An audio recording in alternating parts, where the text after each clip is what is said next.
क्या नक्सलियों की आवाजाही बढ़ गए हैं दक्षिण पूर्व क्षेत्र में, खासकर दक्षिण पूर्व रेलवे की जो जुरिस्डिक्शन है इसके अंदर? किस तरह की सुरक्षा कवच हमारे इस रेलवे के अंदर है, इस पूरे मामले में विस्तार से जानने की कोशिश करेंगे। हमारे साथ है मिस्टर संजय मिश्रा। संजय जी आईजी दक्षिण पूर्व रेलवे की, आरपीएफ जो सुरक्षा देखते हैं दक्षिण पूर्व रेलवे की, उनके आईजी साहब हैं, और आईजी होने के नाते पूरा सुरक्षा की कवच उनके अंडर में है, उनकी जिम्मेदारी है। नमस्कार संजय जी। नमस्कार। एएनएम न्यूज़ से बात करने के लिए शुक्रिया। Thank you.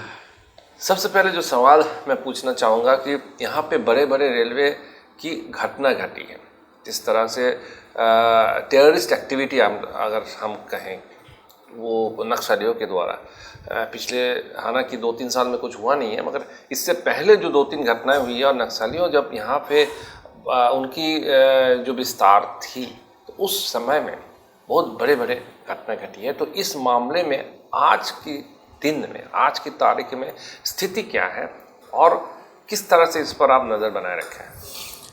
देखिए, जहाँ तक नक्सलियों की उपस्थिति साउथ ईस्टर्न रेलवे में इसका सवाल है, पहले की तुलना में काफ़ी कम है। और पिछले 3 वर्षों में 2 घटनाएं हुई हैं।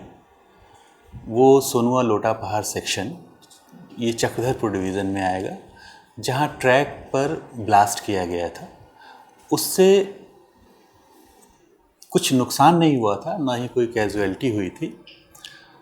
और हाँ, उनका मूवमेंट अभी भी उन क्षेत्रों में है। जहाँ तक नक्सल या नक्सलियों के अगेंस्ट में क्या सुरक्षा कवच है साउथ ईस्टर्न रेलवे में, ये प्रश्न उठता है। देखिए, हमारे पास इंटेलिजेंस एजेंसी है, राज्य सरकार की इंटेलिजेंस एजेंसी है, केंद्र सरकार के पास इंटेलिजेंस एजेंसी है।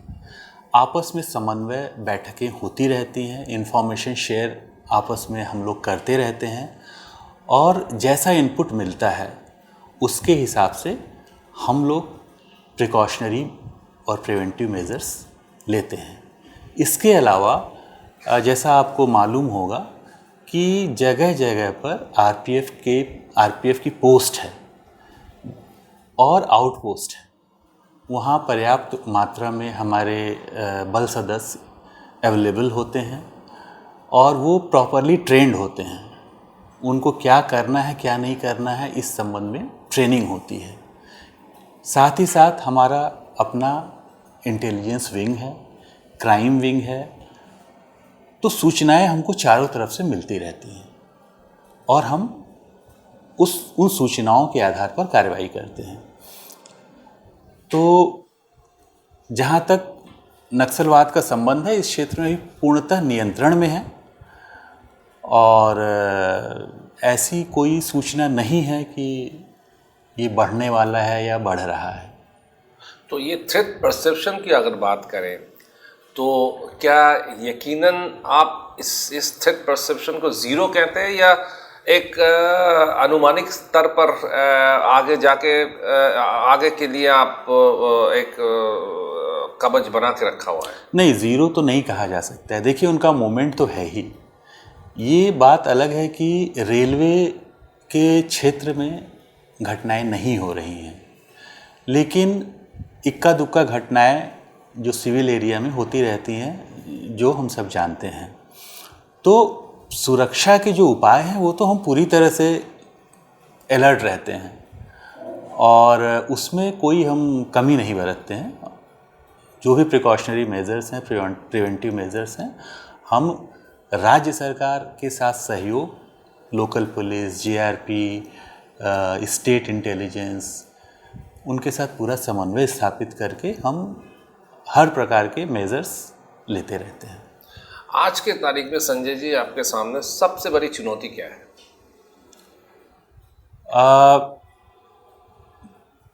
रेलवे में देखिए, साउथ ईस्टर्न रेलवे, जैसा कि आपको मालूम है कि ये काफ़ी विस्तृत इसका क्षेत्र है, 3 राज्यों में फैला हुआ है, वेस्ट बंगाल, झारखंड और उड़ीसा। तो तीनों राज्यों की समस्याएं थोड़ी अलग अलग हैं। सबसे ज़्यादा इसका क्षेत्र वेस्ट बंगाल में आता है, उसके बाद झारखंड। वेस्ट बंगाल में करीब 39% जो इसका जुरिस्डिक्शन है साउथ ईस्टर्न रेलवे का, वो वेस्ट बंगाल में है। 37% के आसपास झारखंड में है, 24% उड़ीसा में है। वेस्ट बंगाल वाला जो हिस्सा है, वहाँ हमको जिन मुख्य समस्याओं का या चैलेंजेस का सामना करना पड़ता है, उसमें एक तो है इंक्रोचमेंट। और इंक्रोचमेंट से होता क्या है कि जो डेवलपमेंट के कार्य होने हैं वो कहीं ना कहीं प्रभावित होते हैं, और डायरेक्टली या इनडायरेक्टली इसका असर रेलवे यूज़र्स पर पड़ता है। उसी तरह से जैसे झारखंड एरिया है, वहाँ हमारा चैलेंज जो मुख्य है वो एक तो है ह्यूमन ट्रैफिकिंग और दूसरा है नक्सल, जैसा कि अभी चर्चा हुई। इसी तरह से जो उड़ीसा का क्षेत्र है, वहाँ भी जो एक समस्या है वो है ह्यूमन ट्रैफिकिंग और कुछ नक्सल।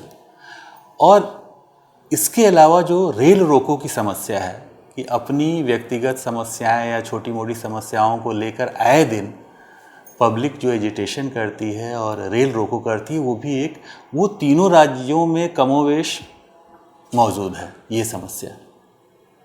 तो इसको संभालना आपके सामने बड़ी चुनौती है। इसमें आप एक चीज़ बोले, वो है कि ह्यूमन ट्रैफिकिंग। ये ह्यूमन ट्रैफिकिंग के खिलाफ आप किस तरह की कार्रवाई करते हैं और इसमें आप पब्लिक से क्या अपेक्षा करते हैं? देखिए, ह्यूमन ट्रैफिकिंग के लिए जो सबसे वल्नरेबल हमारे स्टेशंस हैं वो झारखंड में आते हैं, विशेष रूप से रांची और बोकारो भी है। इसमें हमारी टीम बनी हुई है। तो इसमें आप तो ज़रूर कहीं ना कोई लोगों को पकड़े हैं, तो किस तरह की ह्यूमन ट्रैफिकिंग की बात किया जा रहा है अभी? जी, इसमें क्या होता है कि बच्चे और लेडीज़, उनको कुछ न कुछ लालच देकर झारखंड एरिया से नॉर्दर्न इंडिया की तरफ या देश के अन्य हिस्सों में ले जाया जाता है। विदेश भी ले जा सकते हैं? विदेश भी ले जा सकते हैं, नेपाल जैसे या और भी। और वहाँ लालच तो कुछ और दिया जाता है कि वहाँ नौकरी मिलेगी या कुछ और लालच देकर ले जाया जाता है, और वहाँ ले जाने के बाद उनका शोषण होता है। तो राज्य स्तर पर भी कई टीम्स बनी हुई हैं उनकी अपनी, हमने भी अपनी टीम बनाई हुई है, और हम लगातार निगरानी रखते हैं ट्रेन्स पे, खासकर जो वल्नरेबल ट्रेन्स हैं, जो हमको पता है ये इस ट्रेन में ट्रैफिकिंग की संभावना है। और हमारी इंटेलिजेंस विंग जो है वो भी इन पे नज़र बनाए रखती है, और राज्य सरकार की जो एजेंसियां हैं उनसे सहयोग, आपस में इंफॉर्मेशन की शेयरिंग होती है, और हमने कई केसेस पकड़ा है। तो हाल में जो स्थिति है उसमें ह्यूमन ट्रैफिकिंग इस 2 राज्य में, खासकर उड़ीसा और बंगाल में, क्या बंगाल नहीं, झारखंड जी, तो इसमें क्या आपकी कार्रवाई के बाद थोड़ा कमी हुई है? और आप पब्लिक जो पैसेंजर जो जाते हैं ट्रेन में, उनसे आपका अपेक्षा क्या है? आप क्या चाहते हैं? अगर इस तरह की कोई घटना या कोई संदिग्ध चीज़ें वो देखे तो उनका क्या रवैया होगा? देखिए, जब हम कार्रवाई करते हैं, निश्चित रूप से घटनाओं पे अंकुश लगा है, लेकिन जो अपराधी हैं वो अपना मॉडस ऑपरेंडाई चेंज करते रहते हैं।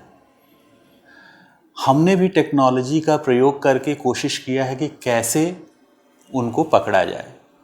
जहाँ तक पब्लिक से हमारी अपेक्षाएं हैं, हम चाहते हैं कि उनको जहाँ भी शक हो, जहाँ ग्रुप में छोटे बच्चे जा रहे हैं और या लेडीज़ जा रही हैं, उनको थोड़ा भी शक है तो हमारा एक नंबर है 139, उसके माध्यम से वो हमारे सिक्योरिटी कंट्रोल को सूचना दे सकती हैं, या वो किसी रेल कर्मचारी को सूचित कर सकती हैं, आरपीएफ एस्कॉर्ट ट्रेन में चलता है उसको सूचित कर सकती हैं या जीआरपी को सूचित कर सकती हैं। हम त्वरित कार्रवाई करते हैं इस पर। जी, अब रहा एक दूसरा सवाल पूछना चाहूँगा, जानना चाहूँगा, इसमें ट्रेन में आरपीएफ की जो मौजूदगी होती है जी। उस पर कई सारे सवाल पूछा जाता है कि कितने सारे आरपीएफ हैं, काफ़ी कभी हमें ज़रूरत पड़ते हैं, कोई सुरक्षा की ज़रूरत पड़े तो आरपीएफ को हमने कैसे संपर्क करें। तो इस मामले में आरपीएफ जो ट्रेन के साथ चलती है उनके साथ कैसे संपर्क साधा जाए? देखिए, एक तो उनका फिजिकल मूवमेंट देख के, सामान्यतः 4 से 5 एस्कॉर्ट एक ट्रेन में चलता है। वो फुली आर्म्ड रहता है, आर्म्स एंड एमुनिशन के साथ चलता है। उसके पास एफआईआर फॉर्म्स होते हैं, वॉकी टॉकी होती है। अब प्रश्न ये उठता है कि अगर ट्रेन तो लंबी होती है जी, आप अगर पीछे बैठे हुए हैं और एस्कॉर्ट नॉर्मली उनका बीट बटा होता है कि 4 डब्बे एक आदमी देखेगा, 4 दूसरा देखेगा, इस तरह से। उसके बाद भी अगर वो नहीं दिखाई दे रहे हैं तो आप 139 पे तुरंत संपर्क कर सकते हैं। और हमारा एक ट्रेन एस्कॉर्टिंग मॉड्यूल बना हुआ है। आपको ये जानकर खुशी होगी कि आरपीएफ ने बड़ी तेज़ी से मॉडर्नाइजेशन की ओर काम किया है जी, और टेक्नोलॉजी का भरपूर उपयोग किया है। हमारे पास ये जो ट्रेन एस्कॉर्टिंग मॉड्यूल है, जैसे आप 139 पे संपर्क करेंगे और अपनी समस्या बताएंगे, आपकी कॉल यानी आप जो आपकी समस्या है वो सिक्योरिटी कंट्रोल को डाइवर्ट कर दिया जाएगा। जी, और उनके पास पूरी लिस्ट होती है एस्कॉर्ट की, उनके नंबर्स होते हैं। वो इमीडिएटली उनको कांटेक्ट करके और बता देंगे कि इस बर्थ नंबर पे पैसेंजर को ये समस्या, आप तुरंत अटेंड करिए। अगर किसी कारण से उनसे संपर्क नहीं भी हो पा रहा है, हो सकता है नेटवर्क ना हो या कुछ, तो जो इमीडिएटली आसपास के जो पोस्ट हैं उनको सूचित कर देते हैं। जी। जैसे ही ट्रेन रुकती है वो तुरंत कार्रवाई करते हैं। तो चलते हुए पैसेंजर अगर कोई मुश्किलों का सामना पड़े जी, तो तुरंत 139 में 139 संपर्क करने जी, से वो उसमें चले जाते जी, हैं। जी। और एक सवाल जो उभर कर सामने आता है वो है कि रिजर्व कोच में अनरिजर्व पैसेंजर, जी। ये एक बड़ी समस्या है। और दूसरा चीज़ साथ ही साथ हॉकर्स, जी। काफ़ी ट्रेन में लॉन्ग डिस्टेंस फास्ट ट्रेन में, एक्सप्रेस ट्रेन में हॉकर्स के, तो इस पर आरपीएफ कोई कार्रवाई कर रहे हैं या कुछ सोच विचार कर रहे हैं इनको कम करने के लिए? देखिए, हॉकर्स एक बड़ी पुरानी समस्या है और ये कहीं ना कहीं डिमांड और सप्लाई से भी जुड़ी हुई है। लेकिन जहाँ तक साउथ ईस्टर्न रेलवे का प्रश्न है, ये समस्या बेसिकली हम फेस करते हैं वेस्ट बंगाल में। झारखंड और उड़ीसा में ये अपेक्षाकृत कम है। बंगाल सेक्शन में बड़े ऑर्गेनाइज्ड इनके यूनियन बने हुए हैं और कार्रवाई करने पे रिएक्शंस भी होता है इनकी तरफ से। लेकिन आरपीएफ को इनके खिलाफ कार्रवाई करने के पावर्स हैं और हम लगातार इनके विरुद्ध अभियान चलाकर डेली इनके अगेंस्ट में कार्रवाई करते रहते हैं, जिससे कि पैसेंजर्स को कोई असुविधा न हो। और रहा वो रिजर्व कोच में अनरिजर्व पैसेंजर्स की बात, जी, यहाँ भी फिर वही बात आती है कि डिमांड और सप्लाई की। होता क्या है कि कई बार पेनल्टी पे करके, जैसे मेरे पास एक टिकट है, मैं स्लीपर में चल रहा हूँ, टीटी ने ईएफटी बना दिया तो अब मैं ऑथराइज हो गया उस कोच में चलने के लिए। तो कई बार यह भी कारण होता है और कई बार पर कानूनन कुछ कार्रवाई नहीं हो सकती है इनके खिलाफ। अगर उनको पेनल्टी लेके उस डिब्बे में परमिशन दे दिया गया है चलने का, तब तो कानूनन कार्रवाई नहीं की जा सकती है। अदरवाइज उनके अगेंस्ट में एक्शन होता है। जब भी हमको 139 के माध्यम से कई बार बहुत फ्रीक्वेंट इस तरह की सूचना आती रहती है और हम इस पर त्वरित कार्रवाई करते हैं।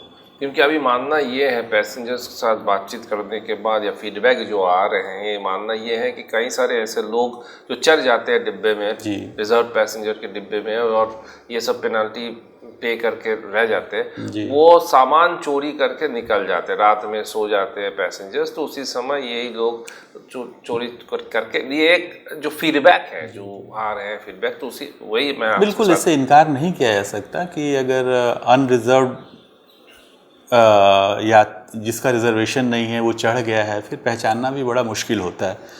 अगर किसी पैसेंजर का रिजर्वेशन है तब तो ठीक है, उसका नाम पता सब कुछ अवेलेबल होता है, लेकिन कोई ऐसा व्यक्ति जो टिकट लेके रिजर्व कंपार्टमेंट में चढ़ा है वो कहाँ उतर रहा है, उस पर निगरानी रखना बड़ा मुश्किल होता है। तो अगर ये कंप्लेंट है तो ज़रूर इसमें यानी कुछ सच्चाई होगी, लेकिन हम लगातार प्रयास करते हैं। बहुत सारे केसेस हमने पकड़े हैं और देखने में ज़्यादातर आया है कि जो ये काम करते हैं वो प्रोफेशनल्स ही हैं। तो उसका लिस्ट बाकायदा आपके पास हमारे पास उनका डोजियर भी है, और जब पकड़े जाते हैं तो हम सारी पोस्टों पे इंफॉर्मेशन दे देते हैं कि उनके यहाँ कोई केस है।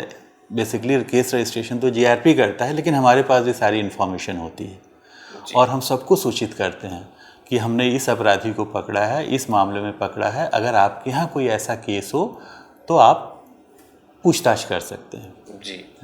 तो आज के तारीख में दो बड़ी बात आपने कही है कि 139 का इस्तेमाल ज़्यादातर किया जाए, खासकर पैसेंजरों के लिए जो ट्रेन में सफ़र कर रहे हैं। सफ़र करते हुए अगर कोई संदिग्ध चीज़ें देखें या कुछ समस्याओं का सामना करना पड़े उनको, तो 139 का तुरंत इस्तेमाल करें। साथ ही साथ आरपीएफ हमेशा पैसेंजर के साथ है। बिल्कुल, ये एक एश्योरेंस संजय जी आज हमारे साथ बातचीत करते हुए दिए कि आरपीएफ हमेशा पैसेंजर के साथ है।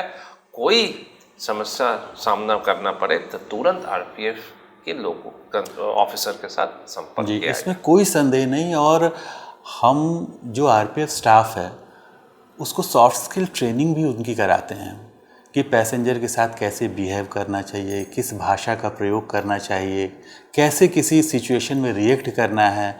एटीट्यूड हमेशा सकारात्मक होना चाहिए, पॉजिटिव होना चाहिए।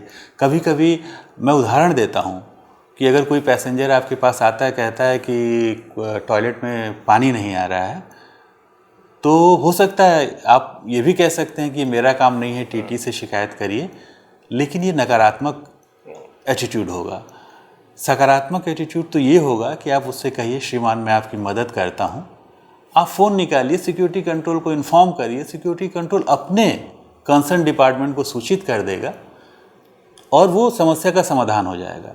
जहाँ आपने पोलाइट लैंग्वेज में अच्छे से उस पैसेंजर से बात की है, उसकी आधी समस्या का समाधान तुरंत हो जाएगा। बाकी सिक्योरिटी कंट्रोल और दूसरी चीज़ें बाकी बची हुई समस्या का समाधान कर देंगे। तो उनको प्रॉपर ट्रेनिंग, ब्रीफिंग ये सब दी जाती है। और आरपीएफ स्टाफ, एक्सेप्शंस हर जगह होते हैं, लेकिन बहुत ही पैसेंजर फ्रेंडली फोर्स है। और मैं पूरे विश्वास के साथ कह सकता हूँ कि पैसेंजर्स की अपेक्षाओं पर वो पूरा खरा उतरेगी ये फोर्स। पैसेंजर की अपेक्षा पर खरा उतरेगी। इसी बातों पर संजय जी हमारे साथ बातचीत करने के लिए धन्यवाद। और आगे जाकर आपसे और इस तरह की और इंटरेस्टिंग खबरें आपसे लेते रहेंगे, मगर इस बार इतना विस्तार से आपने बताया और ख़ासकर पैसेंजरों की आवाजाही पर, पैसेंजरों की जो समस्या पर आपने इतना ध्यान दिया और एश्योरेंस दिए, उस पर धन्यवाद संजय। Thank you. आपने मुझे यहाँ बुलाया, ये मौका दिया कि मैं आपसे अपने विचार शेयर कर सकूँ। Thank you very much. नमस्कार, आप लोग देखते रहिए एएनएम न्यूज़ और आगे जाकर हम लोग और इस तरह के खबरें और साथ ही साथ इंटरव्यूज़ आपके सामने पेश करेंगे। नमस्कार।